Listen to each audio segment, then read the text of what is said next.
Hello, fellow viewers. We are here going through rounds 501 to 600. And this is another smooth little shoot you'll see going through it. And you'll also see, and I hope you do participate at the very end, what goes on with the gun. Not necessarily the gun, but something that is very important to the gun to make it go bang. And hopefully, yeah, you'll participate in that discussion because I want to know everybody's opinion and their take on that situation, which is massive.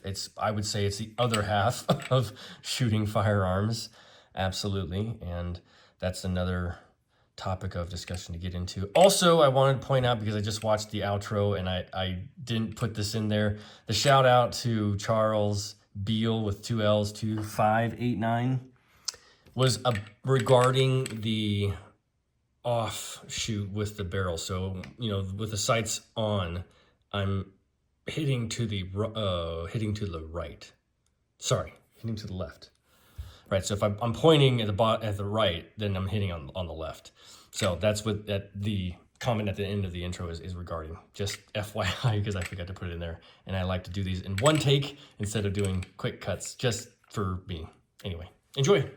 This video is intended for educational and informational purposes only. All firearm handling shown is performed by trained individuals in a controlled environment. Always follow the 4 rules of gun safety. Number 1, treat your firearm as if it is loaded. Number 2, never point a firearm at anything you do not intend to destroy. Number 3, keep your finger off the trigger until you are ready to shoot. Number 4, be sure of your target and what is beyond it. Comply with all local, state, and federal laws regarding firearms. Do not attempt to replicate any action seen in this video without proper training and safety measures. The creators assume no liability for misuse or unsafe practices.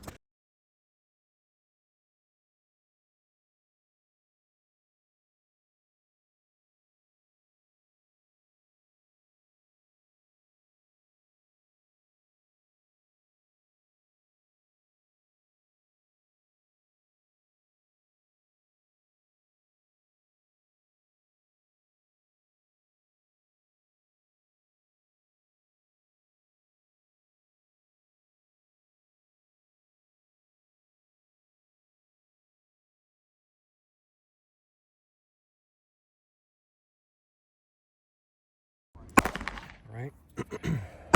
This is round 501 with the Canik METE MC9 Prime. Had a good experience shooting this gun as well, so keep going.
shipment that these couple were compressed too far. Because if you look at this comparison, you can see this one's definitely compressed, but this one is just a little bit, so I'm not going to shoot these two. We need to make up. I'm just going to check the rest as well to see how they look. Man, that would have been, I don't know if that would have caused a problem, but these two also looked a little compressed. This one for sure I'm not going to shoot, but this one, just slightly.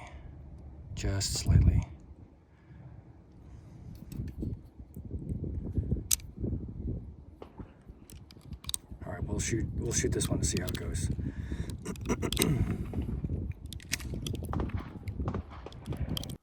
Have you ever had bullets be compressed, or if you bought any rounds from a store, did that ever happen to you? Also, if you've had them shipped, has it ever happened to you? This is a very rare case. I've never seen it happen to me or anybody else, but I'm sure it takes place, and it's not a big deal. I'm just curious to know if, if anybody has had that take place. Also, sorry about the sound.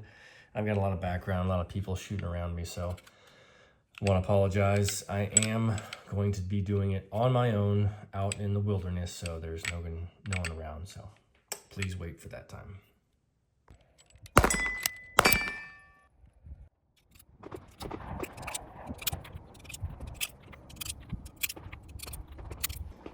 Always look at your ammo.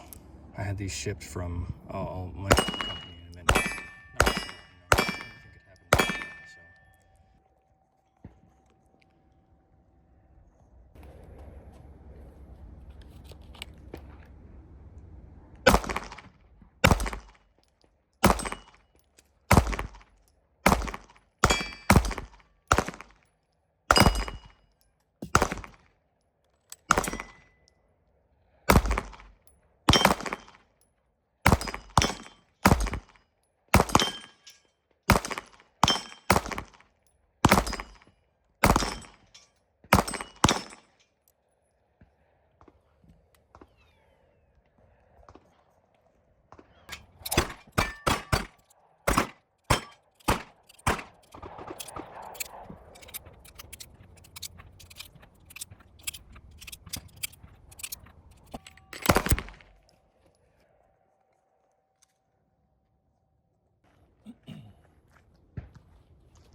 600 in the bag, all good. Shoot was great. Grip is awesome. Trigger's amazing. The angle of the grip is great. So all the grip stuff included, including the texture. I really enjoy it. And this was interesting because of the round situation. But first and foremost, I wanted to shout out to Charles Beal, 2Ls, 2589, and he, she, whomever, they let me know that one of the reviewers on YouTube, I presume, had an issue with the barrel, same thing with the porting, allegedly, and swapped it out for an MC9 LS. So thank you, sir, and I'm going to actually look into that, do some research and do some digging on my own to find out how much of that is the case and how many people have had this same occurrence. Because I haven't done any digging. I just assumed that it was going to be the sights, but it could be the barrel. Might as well could be. So thank you again, and we'll circle back with that at a later time. Now on to the discussion about ammo. I wanted to pick everybody's brain about this because it is something that I have recently switched from. I was buying a lot of ammo online because sometimes they were down. They're on sale for like 20 cents a round, which would equal out to about 220 or so, or 200, 210, 211, something like that. Yeah, 210, right? Because obviously I'm buying 1,000 rounds at 20 cents a round, so it's going to be 210. That's a great deal, right? But then taxes and all of the shipping costs, because it's a heavy, I think it's 30 pounds, 40 pounds. It's heavy, right? It's heavy to ship all of that ammunition. So coming over, it's not going to be on sale for 20 cents a round. I mean, it is allegedly, but then it has to be shipped like that. So it doesn't make any sense. And then watching other gun tubers promote certain websites, which I'm not going to name names of the YouTubers or the sites, because that's not for me to call out. I do my research and I find out, and I'm just looking as a consumer to see which one is the best deal, makes the most sense for me to go and shoot. And they're selling their ammunition for 27 cents a round.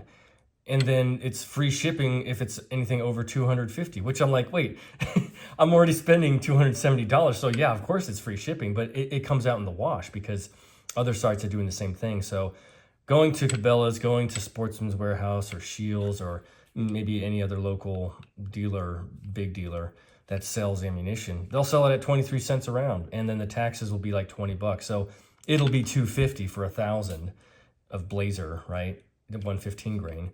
So it's not really, it all comes down the wash. However, if you have them shipped with the online situation, they may come with those mishaps and they're compressed. Rarely that has ever happened to me, but I wanted to ask you as a community, how many of you have had that happen, and what do you usually use in terms of the manner of ammunition purchases?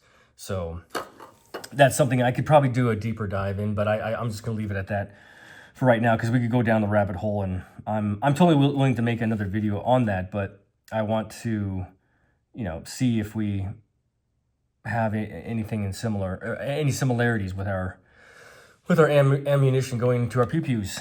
So comment, let me know, and like and subscribe. Thank you so much for joining me on this 600. The trigger really quick. The trigger is great, but it is touchy, and I do enjoy it, but there could be a little bit more play. Not that it's a problem, but not that Canik makes triggers like that. They're known for their fast triggers, and I think it's wonderful, but for self-defense scenarios, may want something different. We'll go into that later, and I'll ask the community a little bit more about that later. But in any case, back to the whole rigmarole. Like and subscribe, not in that order. Comment, recommend, not in that order either. Thank you so much for joining me. We'll see you at 700. I am posting the 500 round supercut today, tomorrow, so watch out for that. And it's just me going through, 500 rounds. Nothing spectacular, but just for me. So like I know that I'm going through the, actually for everybody. It's not only for me, but it's for everybody to know that I am doing due diligence. So everybody else that goes out and shoots and wants to document it and show it, I think that that's a good thing. I think it's great, and that's just me. Anyway, 照顾好自己，注意安全。